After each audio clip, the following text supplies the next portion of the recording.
El 2 de julio de 1915 muere en París Porfirio Díaz. Muere como un anciano, inocente, simpático. Es uno de los primeros dictadores latinoamericanos que se va exiliado a Europa. En esa época todavía no se iban a los Estados Unidos como ahora. Y es un hombre anciano que los franceses corrientes no se imaginan la historia siniestra que tiene a sus espaldas.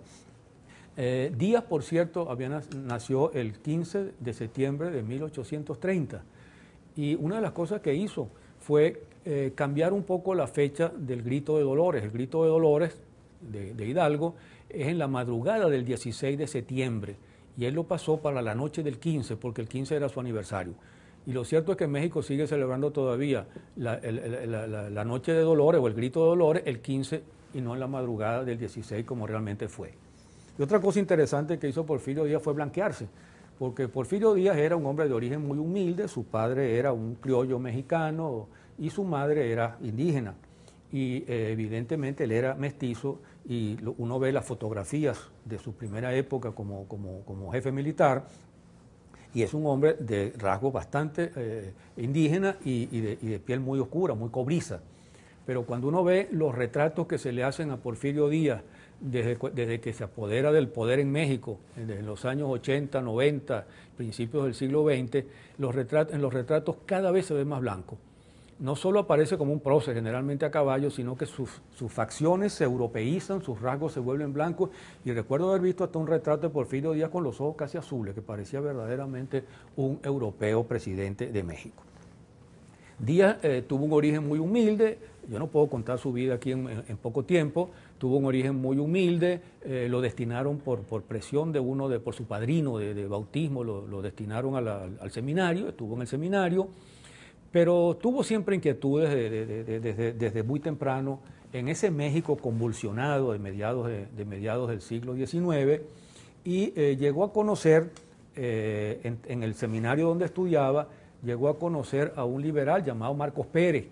Y este Marcos Pérez lo puso en contacto con el pensamiento liberal de entonces, con Benito Juárez, que era gobernador de Oaxaca, y le despertó pues una inquietud al joven Porfirio Díaz, que lo llevó a abandonar el seminario, a trasladarse a una escuela técnica de Oaxaca, científica y técnica, que la iglesia consideraba herética, lo cual hizo que le quitaran la ayuda que le daba el padrino y tuviera que combinar estudio y trabajo, pero le permitió estudiar y Díaz se hizo una cierta educación.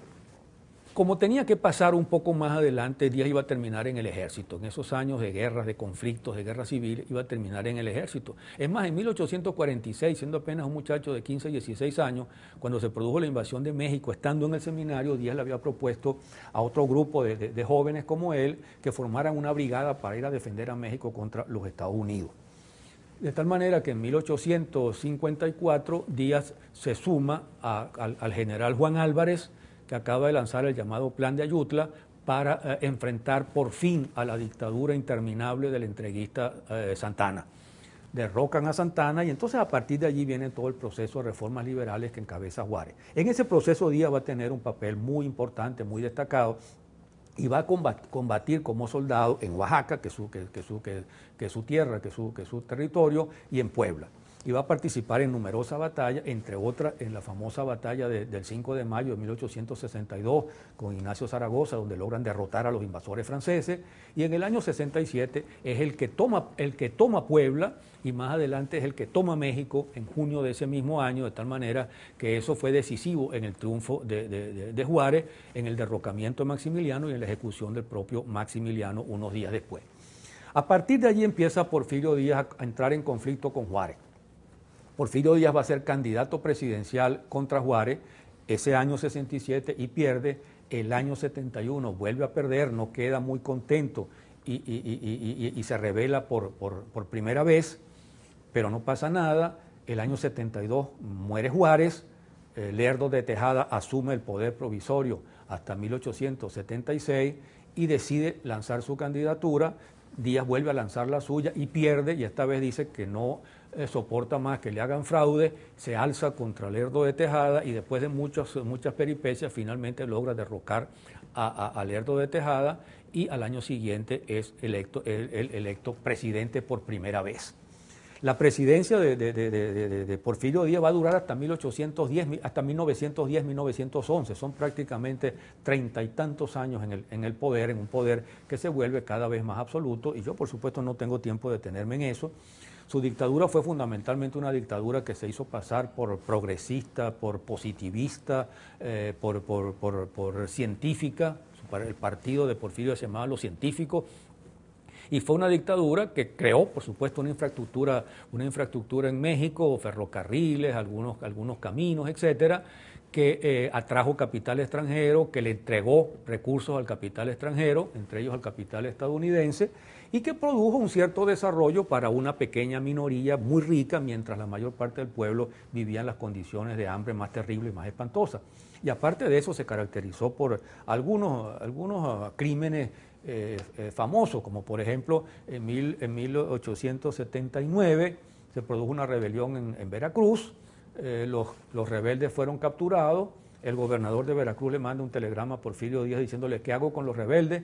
Y Porfirio Díaz le manda un telegrama que decía fusílalos en caliente. Y en efecto los fusilaron en caliente.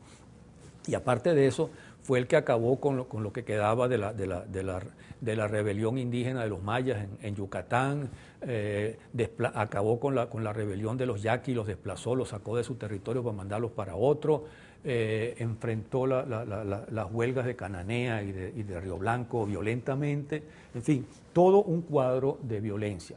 Él gobernó del 77 al 80, el 80 le entregó el poder a su compadre Manuel González, que se lo devolvió el 84, y a partir de allí se quedó en el poder hasta el final. Él había llegado al poder incluso con la consigna de sufragio efectivo y no reelección, oponiéndose a las reelecciones de Juárez, pero lo que hizo fue justamente reelegirse hasta el final, y esa fue la misma consigna que utilizó Madero en 1910 contra Porfirio Díaz. Porfirio Díaz hizo fraude, le ganó las elecciones, hizo preso a Madero, Madero se escapó, volvió de los Estados Unidos y finalmente se encendió la Revolución Mexicana. Encendió la Revolución Mexicana, aparecieron Zapata, Villa, Orozco, tomaron Ciudad Juárez y en 1911 se enciende la Revolución Mexicana, Zapata, Villa, Orozco, Madero ha regresado y está a la cabeza del proceso, Villa y Orozco toman Ciudad Juárez, Díaz se ve perdido y entonces entrega el poder. Una vez que entrega el poder se retira por Veracruz y se va a Europa a pasar los últimos años de su vida en Europa y muere entonces en París un día como hoy de 1915.